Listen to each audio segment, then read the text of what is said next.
Hi guys, it's Rob from the Facebook Myocardial Bridge Support Group, and I'm making this video because just recently I've kind of realized, I guess, that there's a real problem right now, a long-standing problem. It didn't just pop up, but I'm just realizing it now though. The problem is that, in a nutshell, most people, if you're on our site, you know that most people who get unroofing, it's the LAD artery that gets unroofed. And that's good, that's great.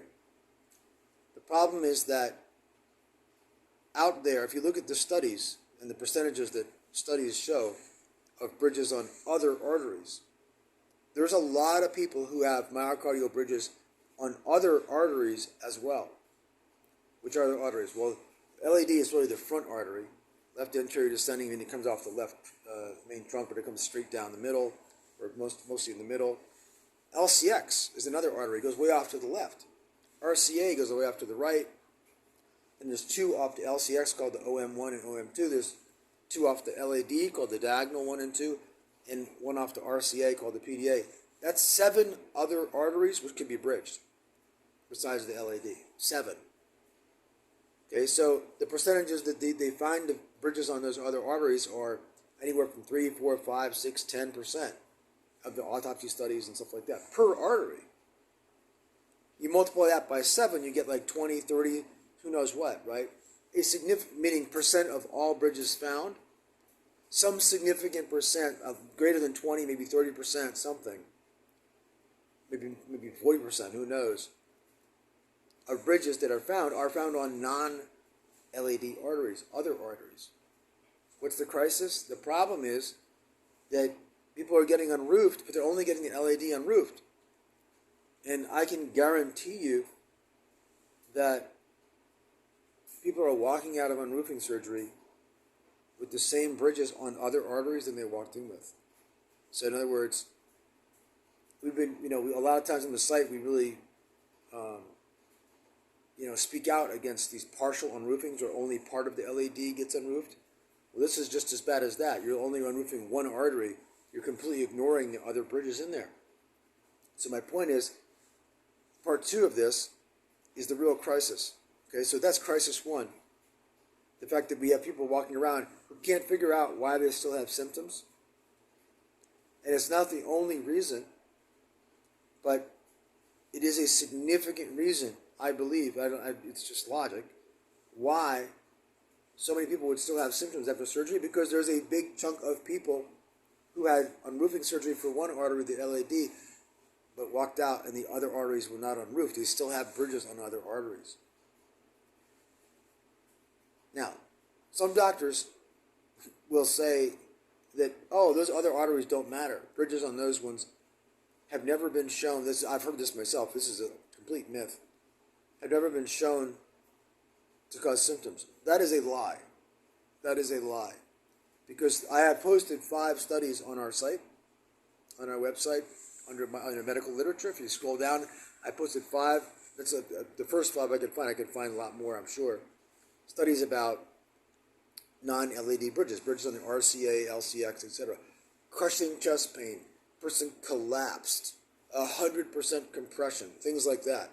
Those are the things that they found with the bridges in those other arteries outside the LAD. Crushing chest pain, collapse, 100% compression, okay, needed to be unroofed, etc. It's a ridiculous statement to tell anyone that non-LAD bridges don't cause symptoms. It's just a ridiculous. Just think about how stupid that is. They do bypasses on the other arteries all the time. Why would they? If they're going to do a bypass on the same artery, why would a bridge not cause symptoms? It just doesn't even make any sense. Okay? There are major parts of our body. We have 3 major coronary arteries. Why would only one of them be necessarily important? It doesn't even make any sense. So here's the thing. This is part 3 of this. First of all, it's a problem because people are getting only one of could be several bridges unroofed, and they're walking out still having symptoms. Second of all, problem 2 is that doctors are telling people a lie. Okay, and I'm not insinuating that people are lying on purpose or whatever. I'm not speaking to motives. I'm just saying people are lying, telling false information to patients, put it that way. That that these non-LED bridges don't matter. They do. But more importantly than that, often patients don't even hear about non-LED bridges because they don't look for them, I don't think. The radiologists don't really look in their other arteries as much. So they're not finding them as much. So they don't get recorded as much. So they just become ghosts. They don't even get recorded in the studies. They don't show up. And they say, oh, the percentages are low. Yeah, because nobody looked for it. And that all brings me to, so it's like a lot of false information about them. That's part two. Here's the biggest thing of all that I'm noticing right now, which is that number three, part three. And this is really backward and crazy. Is that now we're seeing on our website people getting turned away from the major medical centers. Turned away, okay, from surgery. Who have perfectly good green scores on the, the RFR, IFR, whatever. The cath shows the bridge. It's obvious right there. They have massive symptoms. They're getting turned away. Doctors, this is absolutely backwards. Follow me on this. Doctors are seeing that patients are still having symptoms after surgery, which is true. Some do. Not all, but some. And they're falsely concluding that the reason for that is because there's a population of patients who shouldn't have had surgery. It wouldn't have helped them. That's what they're falsely concluding from that. What they're not realizing, the doctors, it's the exact opposite. That there's a chunk of patients who still has symptoms, not because they had surgery and shouldn't have had surgery, like they had too much surgery, but because they had too little surgery, because they had other bridges that were in there on, for example, the LCX, RCA, Diagonal 1, Diagonal 2, OM1, OM2, PDA, 7 other possible arteries that didn't get unroofed. See what I mean? People who did not get unroofed fully. So it's not that they shouldn't have had surgery. It's that they didn't do enough surgery. They left them partially unroofed, meaning other arteries did not get unroofed. And they still have symptoms.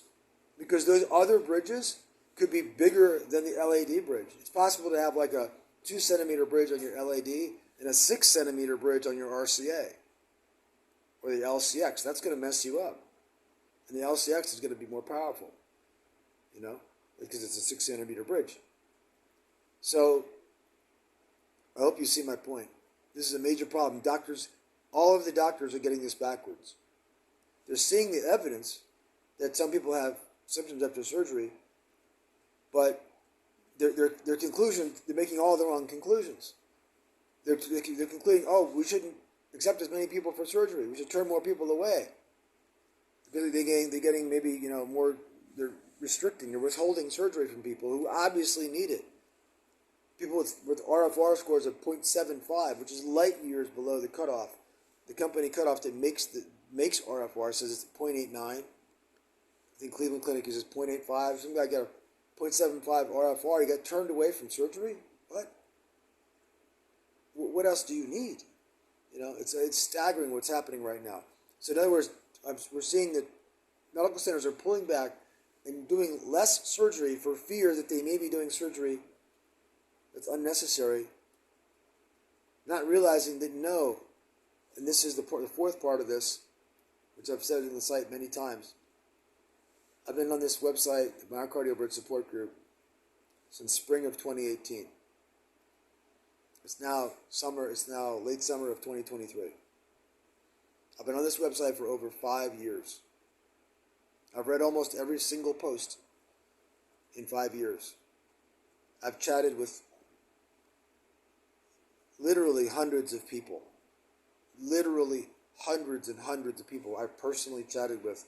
And if you're watching this and you're one of those people on Facebook Messenger and for hours and hours at a time. Every week, every day, for the last 5-something years. And the point is, in all of that time, I have never seen or read in any of the 100+ studies that I've read, I have never seen a single patient who said, oh, you know what? I had the wrong surgery. I got in roofing surgery, it was wrong. I got the wrong surgery. It shouldn't have happened. That's what doctors are operating on, that premise that there's these people out there that shouldn't have had surgery, but did. And they have to really be careful to avoid that problem. What I'm saying is that problem doesn't exist. I've never seen a single person out of not a single soul who had unroofing surgery and later said, oh, I messed up. I had the wrong surgery. No one has ever said that. They said, oh, sometimes they have more symptoms afterwards than they thought, or still have symptoms, but no one has ever said, that was the wrong surgery. I shouldn't have had it. No one ever says that. Who wants to still have a bridge? It doesn't even make any sense just to say it. It's silly. But this is what doctors are concluding, that they need to do less surgery. It's the opposite. That's the point of this video. That's why I made the video. Because doctors need to realize that, no, you don't do less surgery. You're missing all these other bridges on other arteries. So the point is, the big message take home is, doctors need to not just look on the LAD for bridges. If you have a patient who gets diagnosed with a bridge on one artery, like the LAD, you need to have that radiologist scour all of those other arteries. Because there's a high likelihood there's another one on somewhere in there. Sure, it's 3% chance on this one and 5% chance on that one, 4% chance, but there's 7 of them. So the chances were much higher that somewhere on there there's another bridge in there. You have to do it. Don't make the mistake of thinking that just because some people have symptoms afterwards that surgery didn't work. Maybe you didn't do enough surgery. Maybe they had a bridge that was twice that big on another artery. And you opened up their chest, closed it up, and never even saw it. Because you didn't look. It would have been easy. As one doctor said, you just flip the heart over. It ain't complicated. You just got to look. So that's the message. We really need to change that trend. It's going in the wrong direction, but we have to make it right. Hope to see you on the Facebook site.